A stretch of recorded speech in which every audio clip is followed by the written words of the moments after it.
it's actually been a much shorter interlude than we expected, because we're going to get the 1 minute board already.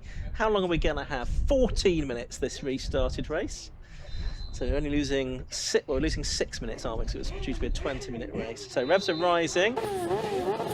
It's Dan Clues then on his own now on the front row of the grid as the lights go out. And it's a good start by Carl Austin. Actually, he might get through on the inside of Clues up into the first corner. It's nip and tuck between the two of them. I think he has just made it though. And we'll watch them as they head into the banking. Then it is Carl Austin then that leads then from Dan Clues in second place. It's quite possible that Dan Clues is just feeling that everything is okay with the car going up to speed in case the tracking has been knocked awry or somewhere. Probably hasn't, but it'll take him just a little while to get his head round it. Yeah, absolutely right. So Clues chasing. It's McGill in third, Dan Ashby fourth, Colin Chapman fifth, and Nankang in sixth position then. But it's going to be Carl Austin here, who's probably wouldn't normally expect to be ahead of Dan Clues. He's going to try and drive a wide spire here to keep Clues at bay. Did look up a bit on the way into the corner, but I think so too did Clues, and he's lost momentum though. Is he going to lose a place as well?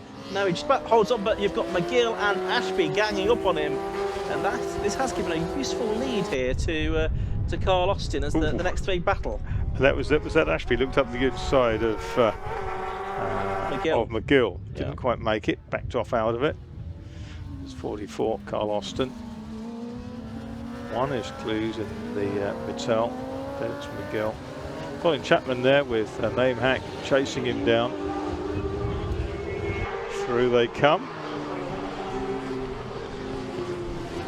Yeah, Clues leading by just over a second at the end of the first lap then, and 1.4 seconds between Clues and McGill in second place. Is watching McGill and Ashby and Chapman, who's been racing for 27 years now, started off in the 750 Motor Club 7 Championship for Caterhams. Did some racing in the Venezuelan Tin Top Championship in 2000. Our thoughts with the people of Venezuela at the moment after the earthquake there a few days ago. As we're watching up the hill towards Rockets, we've got the gap coming down between Austin and Clues. It was a second, it's less than that now as they crest the hill. And there's about a car length between them as they turn through the second part of this slow sequence at the top. Yeah, it's amazing. Fabulous track, and the contours, the topography are absolutely exceptional. Really inspired carving this into this escarpment overlooking the ocean. And there is McGill. He's running in third place in the 72 in the kind of almost it's that Maserati GT team ran that colour for years, didn't they? Vitaphone team colours. Ashby and Chapman still following Hack, and then a gap back to 34. Yeah, so here is that battle for third.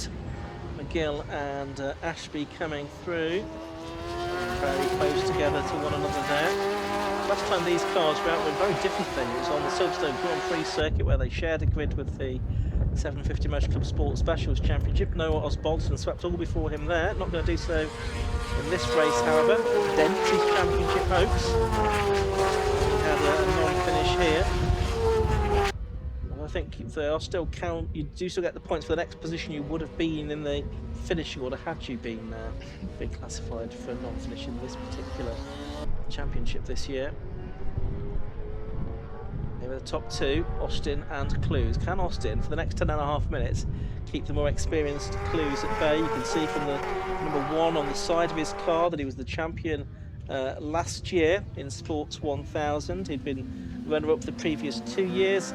He was the COVID year F1000 champion as well, and that shortened 2020 season, having raced and been successful in that for quite some time. Johnny McGill, though, now in third place, is just in the best lap of the race, a 1:13.482 for McGill. He's in the blind screen, fastest lap of the race. Lap record for these cars is, he said, a 1:09.68. Set 8 years ago by Billy Allbone. He was a rapid driver, wasn't he, Billy Allbone? He certainly was. Yeah, incredible driver. So he's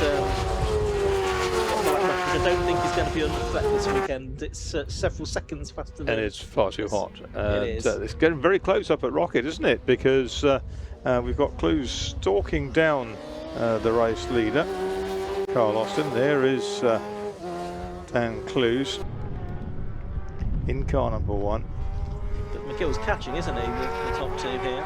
Yeah, McGill's got that little gap. It's easier to chase than get involved in a tussle, and he's enjoying that. And there's Clues.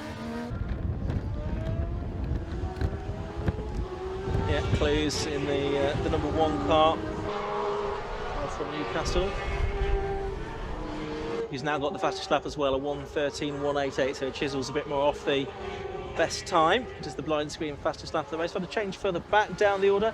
Chris Brayshaw, the accountant from London, 39 years old, has got his way ahead of Ian Hutchinson in the number 69 Spire GT3. Hutchinson had an MK at one point, didn't he? Yeah. In his early days of racing. Now Clues is getting under the tail now of the leader as they go up to Rocket. Comes up alongside into the corner, and he's going to try to work it out around the outside. There's not enough room to do it. He's lost out as a result of that. He's lost a couple of 3 lengths, but it hasn't yet exposed him to the chase car of McGill. It's really difficult to pull off an overtaking manoeuvre through those corners when you've got cars of a similar speed. Yes. Because you've got the tight left-hander and then followed by a corner that goes in the opposite direction, and the next corner after that is also the wrong way. So, and it's also blind when you come to the apex, isn't it? So that's tricky. It is. Very difficult to pronounce. So it's a tough circuit to overtake on this Anglesey circuit. And you've got to be reasonably committed and brave to be able to do so. Austin from Clues by 0.6 of a second. None of them improving on their best lap times that time through. Now the tyres have got right up to their temperature and probably past it now.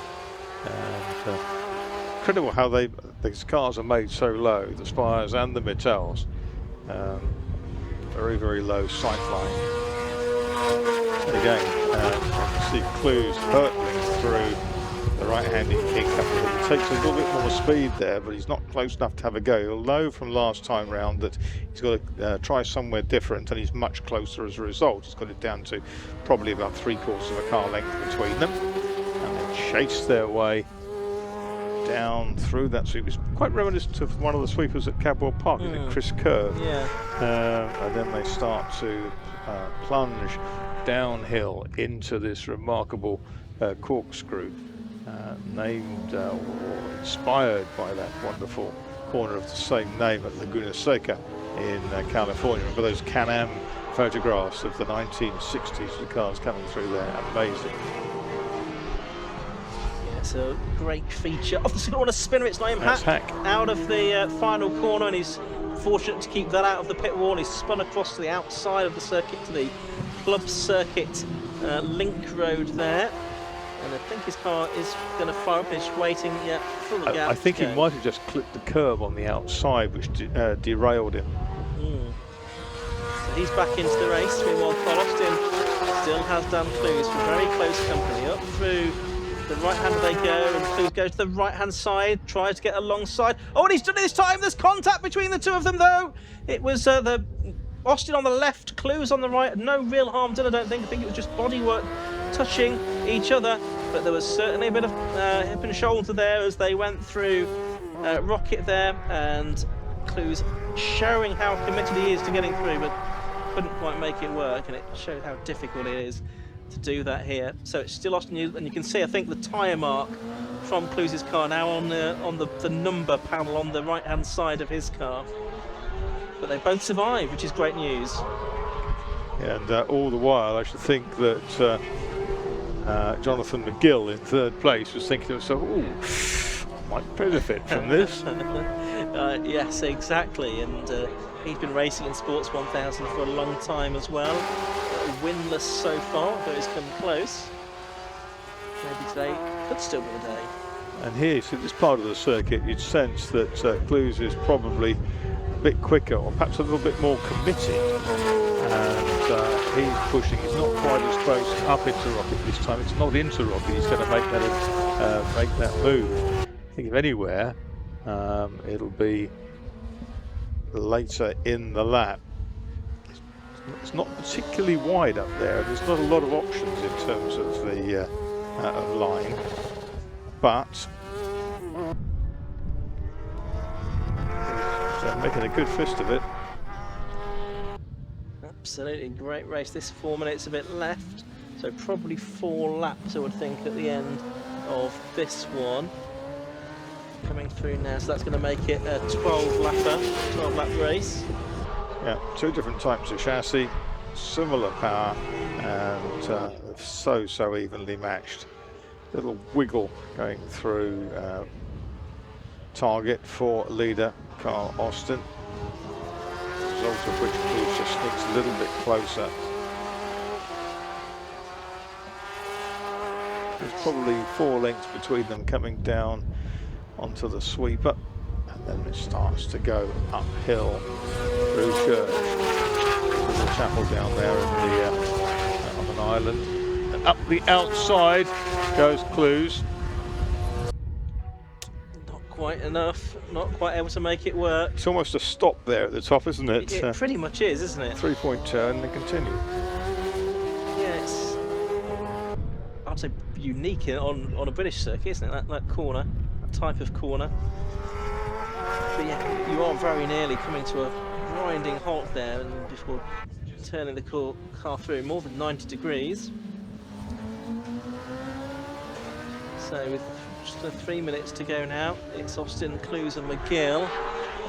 No real improvements in lap time as the tyres have been already taken to their limits and beyond. Colin Chapman still there in 4th, number 63. Daniel Ashby 5th in 33. And Marco De Pieri 6th in the number 34. It's actually only 12 thousandths of a second between their fastest laps. That's how closely matched they are on the leaders. Here are the leaders sweeping through Church on towards the hill towards Rocket. And again, I think Clues has wised up. That's not going to be the corner who's going to make the move for the lead. But then he's thinking, well, which is the corner where I can make the move for the lead? It may be down on the exit of this last one at the end of the corkscrew. I sense, but you'd have to be very brave, very committed, and to a degree the leader would have to let you have the corner if the lunge was correctly timed. You would be very much dependent on the other party. McGill has crept closer as a result of this, I sense. There they go. Another lap down, and fastest lap to McGill again. And that is 1:13.067. Okay, yes, so he's taking a bit more time out of the cars in front of him. And they are making their way onto the backstretch once again. There'll be one more lap to go at the end of this. And here comes Clues again. He goes to the right-hand side. He is going to have another go at Rocket. Again, it's not quite worked out for him. And he's got to be mindful here that Johnny McGill is not too far behind now either, in 3rd place. So he cannot afford a slip up here because it would be costly. One more lap to go at the end of this one. Austin, who is in 2nd place in the championship this weekend, took the victory in the opening round of the season at Croft. Almost overlapping there. And checkered flag is to come out early, and it does. And there it is. Top 3 finished together. And it is Carl Austin from Dan Clues, from Jonathan McGill. Colin Chapman is 4th. 5th is Daniel Ashby. And in 6th place is going to be number 34, which is Marco De Pieri, ahead of Chris Brayshaw and Ian Hutchison. Order finish, here comes Naim Hack, who spun during the race, got a dramatic spin. Yeah, so he's going to come through, and that leaves 2. Vincent Dubois, the ex-Alfa Romeo racer, he's just going to come through in the Sabre to complete the top 10, and I think that's just going to leave Tony Williamson in the Mattel to come through. So yeah, check flag shown 24 seconds earlier than we expected, so we've only got 11 laps rather than 12. let's have a look at the results then at the end of that race for the Nankang Tyre Sports 1000 Championship. So, second one of the season for number 44, Carl Austin, had one at Croft, now one at Anglesey. 11 laps completed for him, and he was 0.4 of a second clear of number 1, Dan Clues, in second place. Third place went the way of Johnny McGill. Fourth place went the way of 63, Colin Chapman. Fifth to number 33, Daniel Ashby. Sixth to number 34, Marco Giupieri. Seventh was 88, Chris Brayshaw. 8th, 69, Ian Hutchinson. Ninth was 59, Hack. Completing the top 10, 61, Vincent Dubois, with one on the finisher being number 22, Tony Williamson. So cars are heading into Parc Ferme. We've got plenty more racing to come this afternoon. Next up is going to be the Mr Transit Swift Sport Challenge. There's the first ever capacity field of cars for that race, and they don't get a green flag lap either, so it's going to be straight into the Mr Transit Swift Sport Challenge race. They've got a triple header this weekend, but we'll do that after we've heard from our top 3, which we'll do in just a moment. Down there in Parc Ferme, I think we've pretty much caught up the time that we lost earlier on in the day now, which is good news. The Swift Sport Challenge was due off at 2:40. It might be off by about 2:47ish or something like that. So we've made up some of the time that we had lost, and that's certainly good news for the marshals, who've got a long day in the sunshine. You can see that we're getting drivers out of their cars, so shortly we should be able to head down to Ben in pit lane, or in Parc Ferme, ready to speak to them. And it's yeah, as I say, 5 more races to come this afternoon. Swiss Sport Challenge, the GTN Sports Car Cup 90-minute race, 750 Formula Radical Club Challenge, and Tagiwa Road Sports Championship. And shortly we're gonna head out down to Ben in the in Parc Ferme, just waiting to get everything queued up.